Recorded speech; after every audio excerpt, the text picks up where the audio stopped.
วิธีการ KYC หรือยืนยันตัวตนในเว็บไซต์ Trade XR Trade แนะนำก่อนที่เราจะเปิด VIP Member จึงสามารถถอนเหรียญได้เราต้องยืนยันตัวตนก่อนและเราจะซื้อขายเหรียญผ่านโบรกเกอร์ภายนอกเราต้องได้ยืนยันตัวตนก่อนเข้ามาที่สู่ระบบของ XR Trade เลยเมื่อเข้ามาแล้วคลิกเข้าที่รูปโปรไฟล์เลื่อนขึ้นไปหน่อยนึงแล้วจะเห็นยืนยันตัวตนคลิกเข้าที่ยืนยันตอนนี้เลยอันนี้จะเป็นเงื่อนไขในการยืนยันตัวตนอ่านให้ละเอียดแล้วก็กดถัดไปเลือกประเภทเอกสารที่เราจะสามารถใส่ยืนยันตัวตนได้จะมี3แบบเท่านั้น1คือบัตรประจำตัวหรือบัตรประชาชน2ใบขับขี่3หนังสือเดินทางหรือพาสปอร์ตนั่นเองจะตัวอย่างให้เบิ่งคือใบขับขี่กดเข้าที่ใบขับขี่เลยใบขับขี่จะถ่ายทางด้านหน้าบัตรกับถ่ายทางด้านหลังบัตรกดเข้าที่ทางด้านหน้าบัตรก่อนแล้วก็กดอนุญาตโอเคกดที่เลือกรูปภาพเลยถ้าว่าเรายังบ่ได้ถ่ายรูปเอาไว้เราก็กดเข้าที่ถ่ายรูปเนาะแต่นี่เราถ่ายเอาไว้แล้วกดเข้าที่ข้างรูปภาพกดทางด้านหน้าบัตรหมายถึงกดทางด้านหลังของบัตร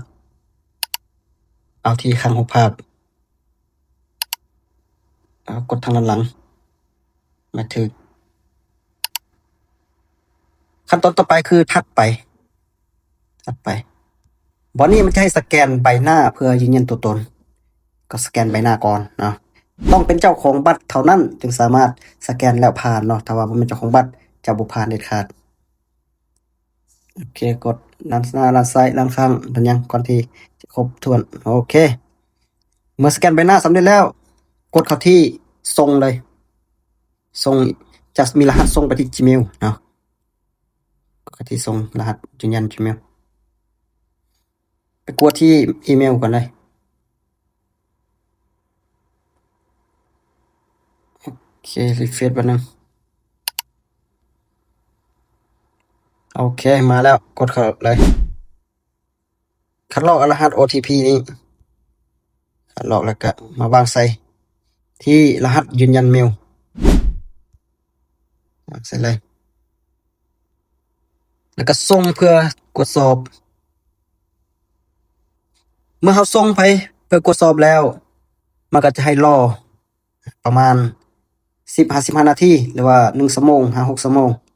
ถ้าว่ามันผ่านมันก็จะมีหมายติ๊กเนาะเมื่อเรากดส่งไปให้กดสอบแล้วเราต้องได้รอประมาณ3-10 นาทีหรือว่า30 นาทีขึ้นไปเพื่อให้ระบบกดสอบถ้าว่าผ่านก็จะมีหมายติ๊กขึ้นถ้าว่าบ่ผ่านก็จะมีไม้ทวงขึ้นแต่เราต้องได้ยืนยันตัวตนอีกครั้งถ้าว่าเขาเข้ากดสอบเบิ่งมีหมายติ๊กแบบนี้ยืนยันแล้วก็ถือว่าการยืนยันตัวตนในเว็บไซต์ Trade XR Trade สำเร็จเป็นที่เรียบร้อยแล้วเราก็สามารถนำใช้ในการเปิด VIP Member หรือว่าการซื้อขายเติมถอนผ่านภายนอกได้อย่างสมบูรณ์แบบเลยสำหรับการยืนยันตัวตนหรือว่า KYC ก็สำเร็จเพียงเท่านี้ถ้าว่าบ่เข้าใจตรงใดก็สามารถสอบถามได้